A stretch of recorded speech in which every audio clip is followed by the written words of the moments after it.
ஓம் சாந்தி 18/4/2025 காலை முரளி பாப்தாதா மதுபன். இன்றைய முரளிய முக்கியமான கருத்துக்களை நாம் பார்க்கலாம். பாபா சொல்கிறாங்க, இனிமையான குழந்தைகளே, தன் மீது தாமே கருணை காட்டுங்கள்.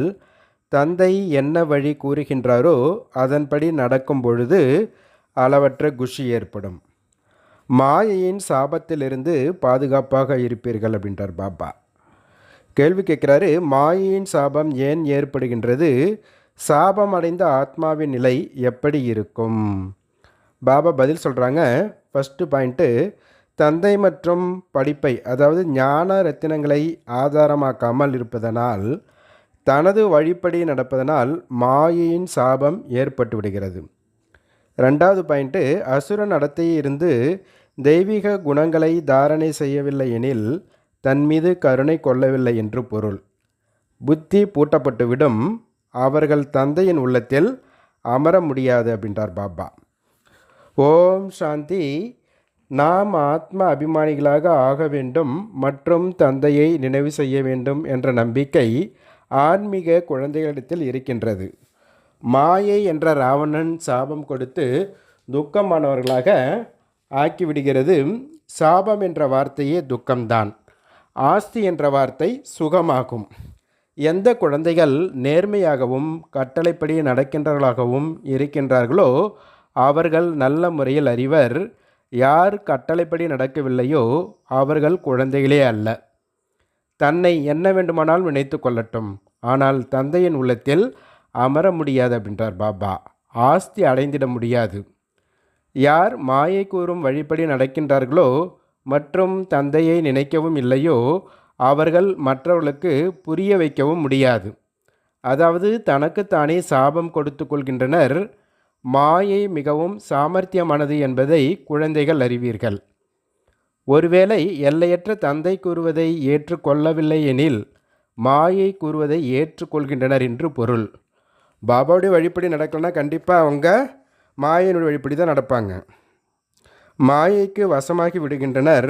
பிரபுவின் கட்டளையை தலைமீது வைத்து நடக்க வேண்டும் என்று கூறப்படுகிறது அல்லவா? ஆக தந்தை கூறுகின்றார், குழந்தைகளே, முயற்சி செய்து தந்தையை நினைவு செய்தால் மாயையின் மடியிலிருந்து நீங்கி பிரபுவின் மடியில் வந்து விடுவீர்கள். தந்தை புத்திசாலிகளுக்கெல்லாம் புத்திசாலி ஆவார்.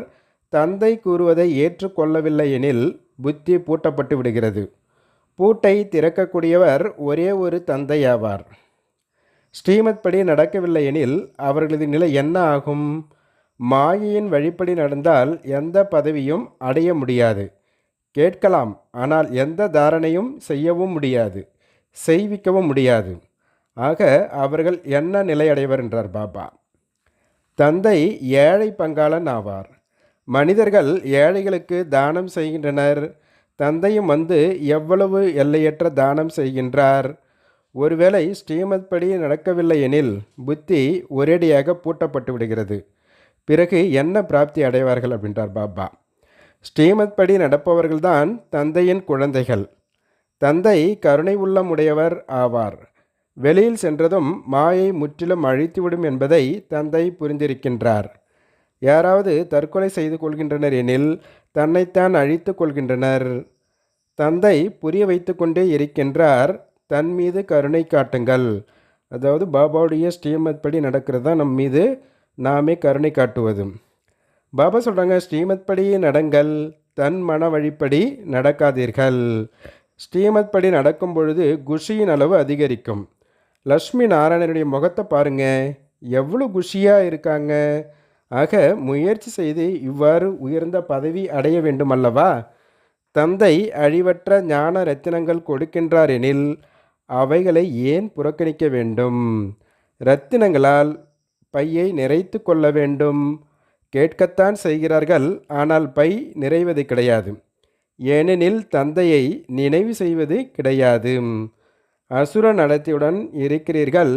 தந்தை அடிக்கடி புரிய வைத்து கொண்டே இருக்கின்றார், தன் மீது கருணை காட்டுங்கள், தெய்வீக குணங்களை தாரணை செய்யுங்கள் அப்படின்றார் பாபா. பாபா சொல்கிறாங்க, குழந்தைகளாகி நீங்கள் சித்திரங்களின் மூலம் புரிய வைக்கும் பயிற்சி மிகவும் நன்றாக செய்ய வேண்டும். தந்தை அனைத்து சென்டர்களிலும் இருக்கக்கூடிய குழந்தைகளுக்கு புரிய வைத்து கொண்டே இருக்கின்றார். வரிசை கிரமம் அல்லவா? சில குழந்தைகள் ராஜ்ய பதவி அடைவதற்கான முயற்சி செய்யவில்லை எனில் பிரஜைகளில் என்ன நிலை அடைவார்கள்?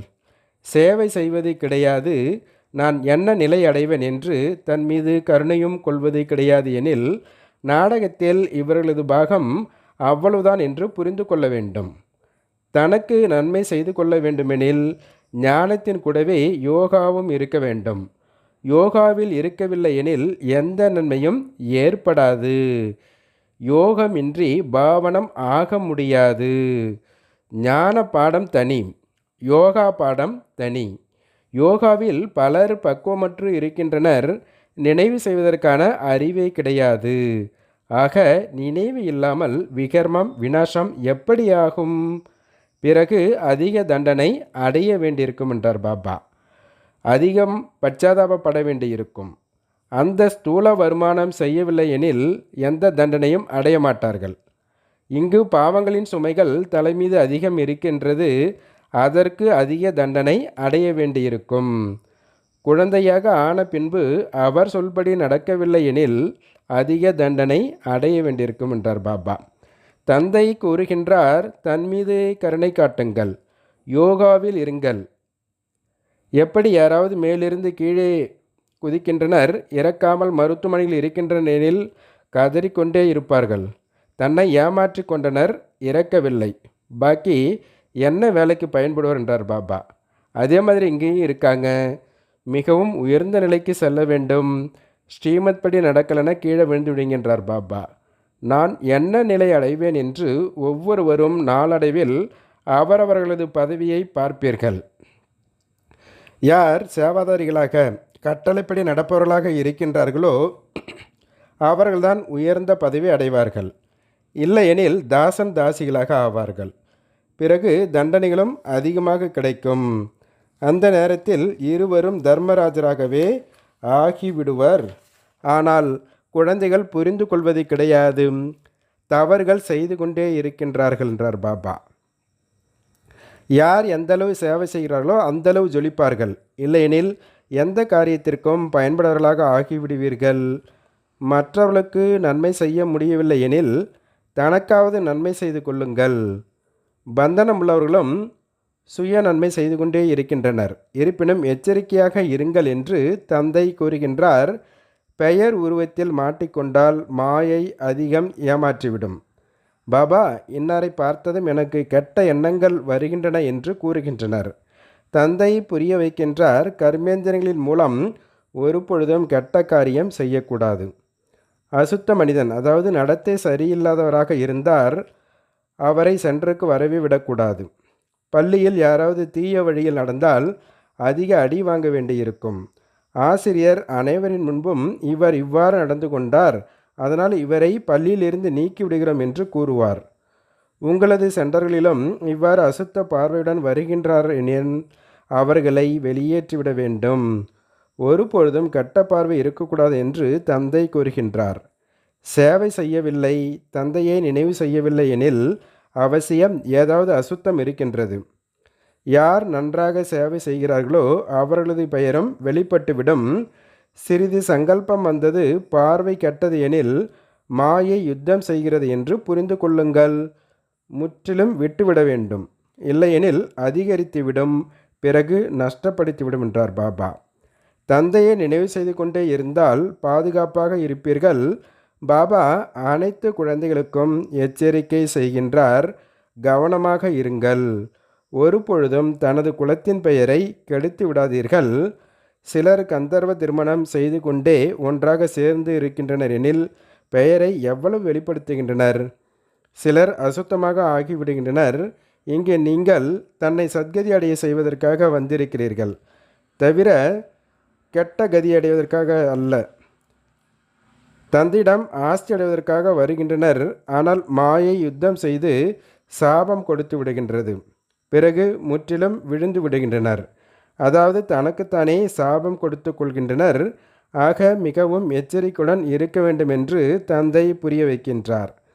யாராவது இவ்வாறு வந்தால் அவர்களை அனுப்பி வைத்துவிட வேண்டும்.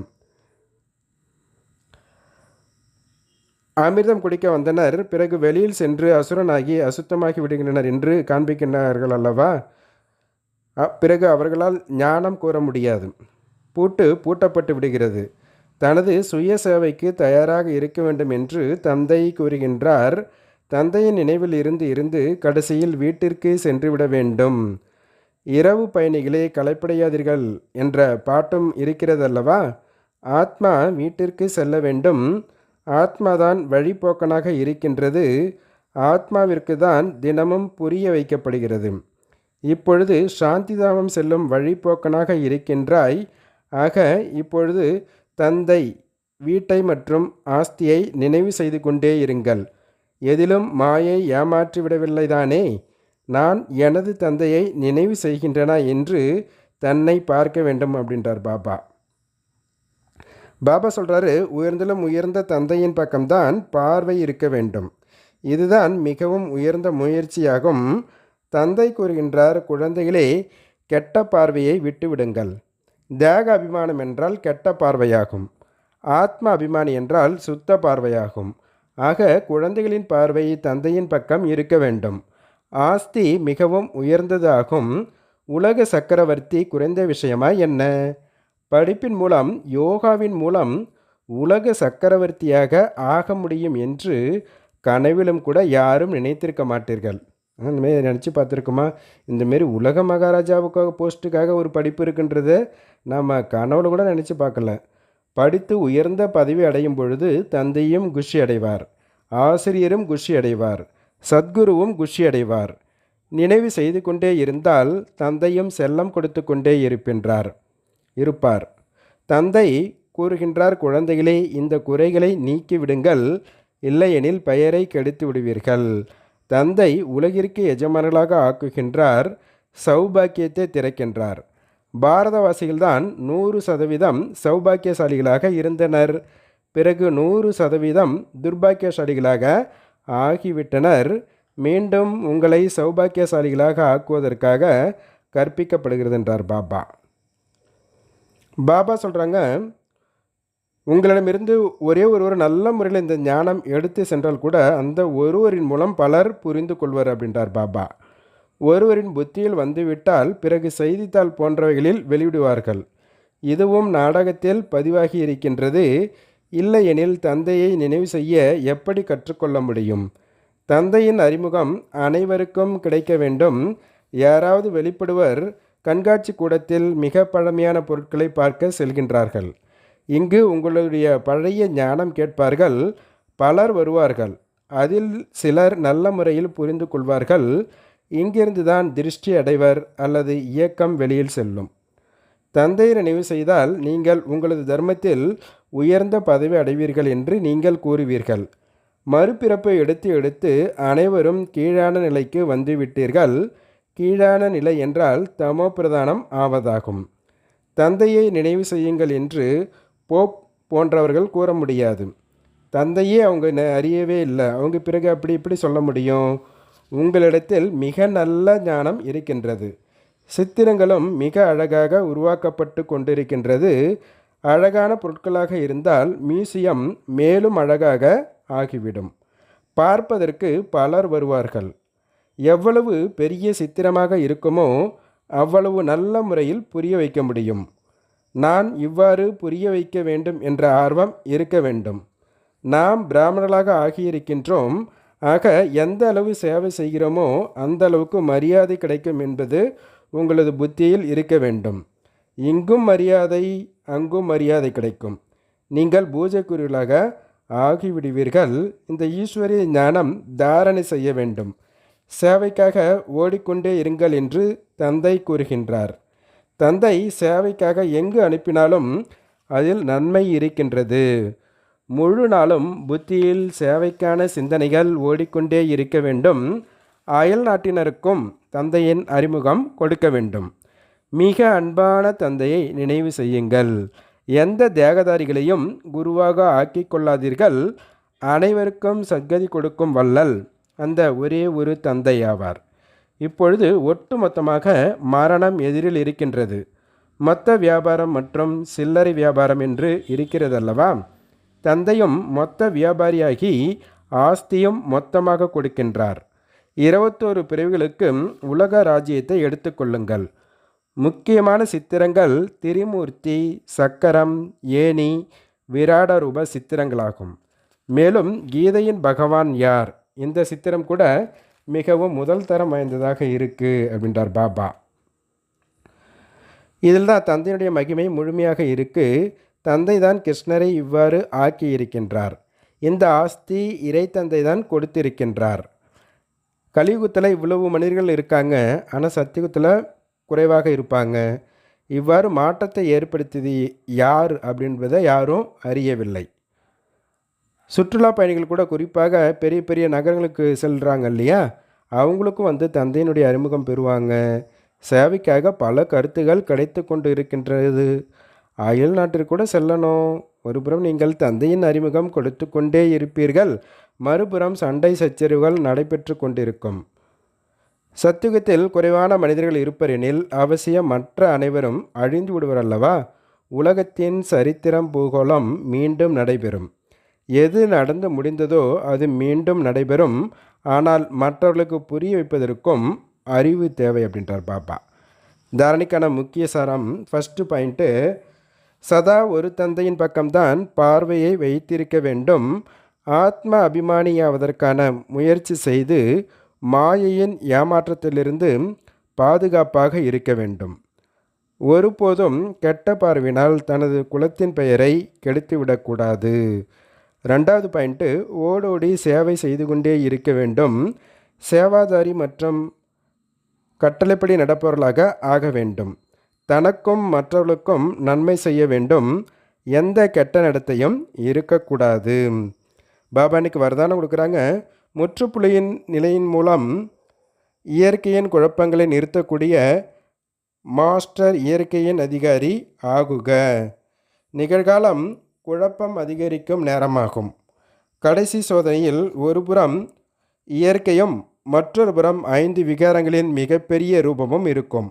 தமோகுண ஆத்மாக்களின் யுத்தம் மற்றும் பழைய சன்ஸ்காரங்கள் அனைத்தும் கடைசி நேரத்தில் தனது வாய்ப்பை எடுத்துக்கொள்ளும். இப்படிப்பட்ட நேரத்தில் கட்டுப்படுத்தும் சக்தியின் மூலம் அவ்வப்போது சாக்காரி, அவ்வப்போது ஆக்காரி மற்றும் அவ்வப்போது நிராகாரி நிலையில் நிலைத்திருக்கும் பயிற்சி தேவை. பார்த்தும் பார்க்காது இருங்கள், கேட்டும் கேட்காது இருங்கள். எப்பொழுது இவ்வாறு முற்றுப்புள்ளி வைக்கும் நிலை ஏற்படுமோ அப்பொழுது இயற்கைக்கு அதிகாரியாகி இயற்கையின் குழப்பங்களுக்கு முற்றுப்புள்ளி வைக்க முடியும். கட்டுப்படுத்தும் சக்தி, கண்ட்ரோலிங் பவர் இருக்கணுன்றார் பாபா. ஸ்லோகன் சொல்கிறாரு, தடையற்ற ராஜ்ய அதிகாரி ஆவதற்கு தடையற்ற சேவாதாரி ஆகுங்கள். நல்லது. ஓம் சாந்தி, ஓம் சாந்தி, ஓம் சாந்தி. நன்றி பாபா.